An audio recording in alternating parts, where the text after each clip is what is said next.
नमस्कार friends, Marathi serial ॲक्टमध्ये मी तुम्हा सर्वांचं स्वागत करते। टिपक्यांची रांगोळी या मालिकेच्या आजच्या भागामध्ये आपण पाहणार आहोत। इथे शशांकने अपूर्वासाठी चॉकलेट आणलेलं असतं। तो म्हणत असतो, काल सगळ्यांना हसवण्याच्या नादामध्ये स्वतः रडत रडत झोपली। घरातल्यांची मनस्थिती सुद्धा ठीक नाहीये।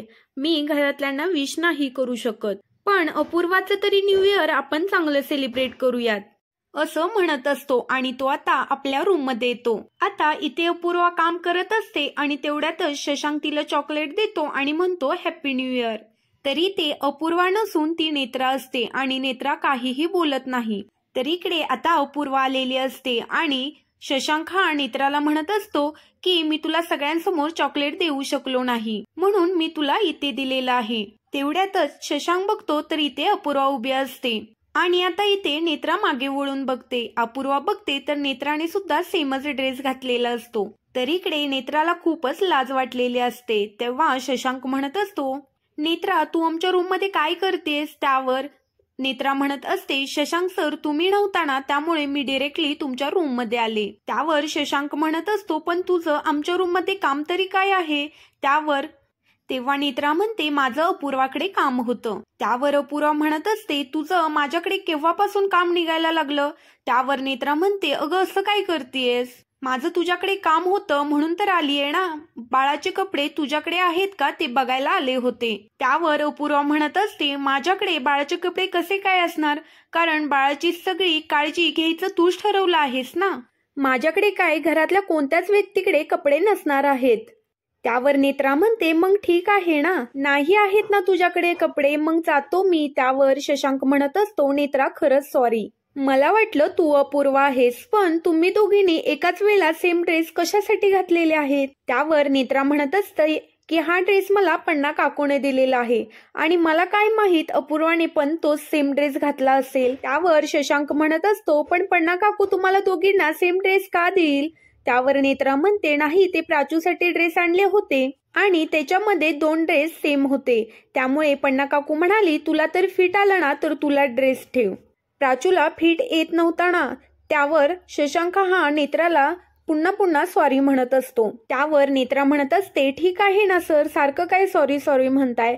त्यावर नेत्रा तिथून निघायला निघते। तेवढ्यातच शशांक म्हणतो की हे चॉकलेट मी अपूर्वासाठी आणलेलं होतं, प्लीज तू हे चॉकलेट मला देतेस का? पण नेत्राला ते चॉकलेट देताना खूपच वाईट वाटलेलं असतं। ती म्हणत असते, शशांक सर तुम्ही हे मला दिलं होतं ना चॉकलेट, आणि या अपूर्वासाठी तुम्ही माझ्याकडून परत घेताय, पण तुम्ही स्वतःच्या हातानेच मला भरवाल बघाच तुम्ही। त्यावर शशांक नेत्राला म्हणत असतो, झालं ना तुझं, मग आता गेलीस तरी चालेल। तर इकडे आता शशांक हा अपूर्वाला चॉकलेट देत असतो आणि म्हणत असतो, सॉरी बाबा, खरंच सॉरी।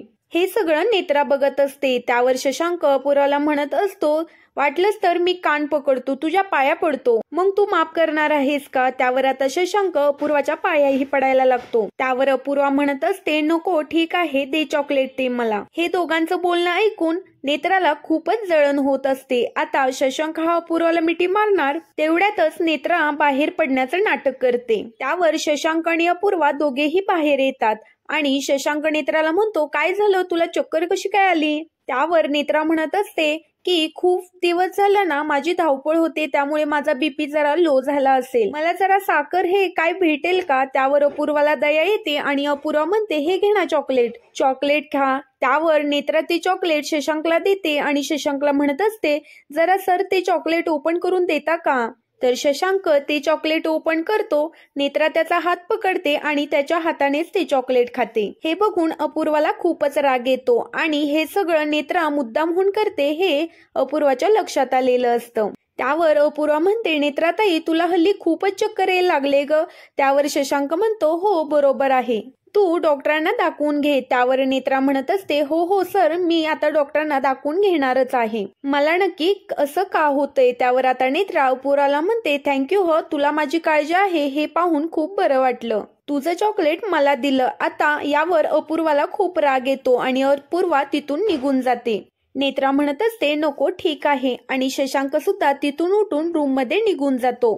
तर इकडे नेत्रा म्हणत असते, बघितलं ना अपूर्वा, शशांक सरांनी स्वतःच्या हाताने मला चॉकलेट भरवलं. तू आमच्या दोघांच्या मध्ये येऊ शकत नाही. आता शशांक सरांवरती बघ कसा मी हक्क गाजवते ते. तर इकडे पन्ना किचन मध्ये काम करत असते, तेवढ्यातच तिथे नेत्रा येते. नेत्राच्या डोक्यामध्ये एक प्लॅन येतो आणि नेत्रा पन्ना काकूला म्हणत असते, तुम्ही एकट्याच किती काम करतायत, मी करते ना तुम्हाला थोडी मदत. त्यावर पन्ना म्हणत असते, अगं तू बाळाजवळ थांबायचं ना.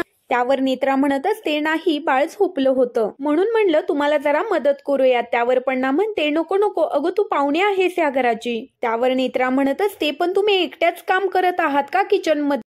माई आणि सुहा काकू कुठे आहेत? त्यावर पन्ना काकू म्हणत असतात, एरवी मी आणि सुहा किचन मध्ये असतो, माई सुद्धा मदतीला असतात आणि वरवरची कामं मानसी सुद्धा करते. त्यावर नेत्रा म्हणते, अपूर्वा काही करत नाही का? त्यावर पन्ना म्हणत असते की महाराणी अजून झोपल्या असतील, ती कधी मदत करायला येणार? त्यावर आता नेत्रा म्हणत असते, ती या घरची सून आहे, तिने मदत करायला हवी आहे ना. त्यावर पन्ना म्हणत असते, ती या घरची महाराणी आहे आणि त्यात आमच्या सुहा वहिनी सुगरण आणि माईनी तर डोक्यावरच बसवलेला आहे. त्यावर नेत्रा म्हणत असते, तिला कळायला नको का? तिनं स्वतःची कामे करायला हवेत ना. त्यावर इथे पन्ना म्हणत असते, ती मोठ्या घरातली मुलगी आहे ना, तिच्या घरी नोकर चाकर आहेत, पण इथे लग्न करून आली आणि हे सासर आहे, तिनं स्वतःच करायला हवं, तिच्या नवऱ्याचं करायला हवं, तिच्या नवऱ्याचा डबा भरायला हवा, पण तसं काहीच नाही, महाराणीला सगळं हातामध्ये हवं असतं. तेव्हा नेत्रा इथे म्हणत असते, पण तुम्ही सगळे किती चांगले आहात ना आणि अपूर्वा खूप लकी आहे. त्यावर नेत्रा म्हणत असते, मला अपूर्वा वाटत होती डबल स्टँडर्ड आहे, पण या घरामध्ये सगळे तसेच आहेत. ह्यांच्या तोंडावरती एक आणि मनामध्ये एक असतं, सगळेजण असेच विचार करतात. ह्यांना एकमेकांपासून वेगळं करायला मला वेळ लागणार नाही. त्यावर पन्ना म्हणत असते, अगं नेत्रा कसला विचार करतेस तू? जास्त विचार करू नकोस, ह्या घरामध्ये काही सुद्धा बदलणार नाहीये. त्यावर नेत्रा म्हणत असते, माझा अमेय सरांचा डबा भरून झालेला आहे, शशांक सरांचा भरू की नको? का अपूर्वाला वाईट वाटेल? त्यावर पन्ना म्हणत असते, अपूर्वाला वाईट वाटेल की नाही याचा प्रश्न येतोच कुठे? ती अजून झोपली असेल. शशांकला मी बिना डब्याचंच पाठवू का? शशांक हा डब्यासाठी आवाज देतो तेव्हा पन्ना त्यांच्यासाठी चहा घेऊन जाते. तर इकडे नेत्रा लगेच त्यांचा नाश्ता घेऊन येते. नाश्ता घेऊन आल्यानंतर ती म्हणत असते, मी आता डबे घेऊन येते. शशांक त्यावर म्हणतो, पन्ना काकू हिने डबा केलाय. त्यावरच तिथे अपूर्वा येते आणि म्हणते, खडूस तू एवढ्या लवकर चाललायस का? थांब मी तुझा डबा घेऊन येते. तेवढ्यातच नेत्रा अमेयचा आणि शशांकचा डबा घेऊन येते आणि शशांक जायला निघतो. तेवढ्यातच सुहा काकू येतात आणि म्हणतात, सॉरी मला आज उशीर झाला. आणि इकडे सुहा काकू मंदिरातला प्रसाद पन्नाच्या हातामध्ये देतात. त्यावर आता सुहा काकू म्हणत असतात, बरं झालं अपूर्वा तू शशांकचा डबा भरलास, मी मंदिरामध्ये गेले होते ना. त्यावर पन्ना म्हणत असते, तिने कुठे भरलाय डबा, ती तर आता झोपून आली आहे बाहेर. त्यावर अपूर्वा म्हणत असते, मला वाटलं सुहाई तू घरामध्ये आहेस, मला माहित असतं ना तर मी आले असते. त्यावर नेत्रा म्हणत असते, काळजी करू नका, मी दिला आहे ना डबा. त्यावर इकडे आता पन्ना गप्पच उभी राहिलेली असते आणि सुहाई म्हणत असतात की अपूर्वा तू भरायचा ना डबा, तू असताना दुसरं कोणी का भरलं डबा? त्यावर आता नेत्रा म्हणत असते, सुहाई. त्यावर सुहा म्हणू लागते, तू मला काकू म्हणायचं, सुहाई फक्त मला बोली बोलते. त्यावर नेत्रा म्हणत असते, तुम्ही काळजी करू नका, मी मसाले भात आणि गोडाधोडाचं नीट व्यवस्थित भरलेलं आहे. त्यावर अमेय म्हणत असतो, मसाले भात माझ्यासाठी मानसी बनवायची, तिला माहित होतं मला खूप आवडतो. त्यावर पन्ना म्हणते, म्हणूनच तुझ्यासाठी बनवला आहे. त्यावर नेत्रा म्हणत असते, मानसी वहिनी लवकरच बऱ्या होऊन येतील, काळजी करू नका.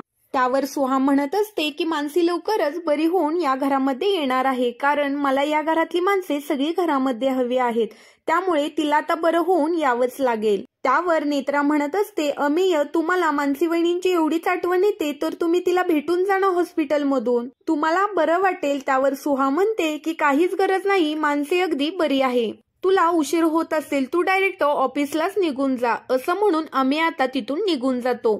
त्यावर सुहा काकूला खूपच राग आलेला असतो नेत्राचा आणि सुहा काकू अपूर्वाला म्हणत असते, अपूर्वा एक दिवस मी घरामध्ये नव्हते, एक दिवस लवकर उठले असतीस तर काय झालं असतं, आपला संसार आपल्यालाच वाचवायचा असतो, असं दुसऱ्यांच्या खांद्यावरती टाकायचा नसतो. जर मी या घरामध्ये नसेल तर तू शशांकचा डबा भरायचा.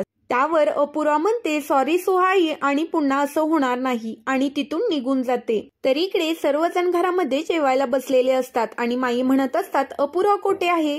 त्यावर पन्ना म्हणत असते की तिला भूक नसेल. त्यावर सुहाई म्हणत असतात कशी काय भूक नसेल, सकाळी तिने नाश्ता पण केलेला नाहीये. तुम्ही बसा सगळेजण, मी तिला बोलवून आणते. त्यावर नेत्रा म्हणते तुम्ही कशाला जाताय, येईल ना ती. अण्णावरून असं उठून जायचं नसतं. त्यावर सुहाई म्हणत असतात ती आजारी आहे. त्यावर माई म्हणत असतात अपूर्वाला बोलवून आणा, ती एकटी कधीच जेवत नाही, तिला आवडत नाही एकटीला जेवायला, मी थांबते तिच्यासाठी. त्यावर पन्ना म्हणत असते त्याची काहीच गरज नाही, ते बघा अपूर्वा आली तिकडून. अपूर्वा म्हणत असते ते माझे फायनल एक्झाम येत आहे ना, तेच मी चेक करत होते. त्यावर नेत्रा म्हणते की हे बघ अपूर्वा, हे लोक तुझ्या परीक्षा जवळ येत आहेत म्हणून तुला काम सांगत नाहीयेत, पण तुझ्या परीक्षा झाल्यानंतर तू स्वतःहून हे काम करत जा. सून असताना सासवांना काम करायला लागतंय. त्यावर अपूर्वा म्हणते नेत्राताई तू त्याची काळजी करू नकोस, आणि तशीही माझी फायनल एक्झाम झाल्यानंतर मी तिथून जाणारच आहे. आणि इकडे अपूर्वाला खूप वाईट वाटलेलं असतं.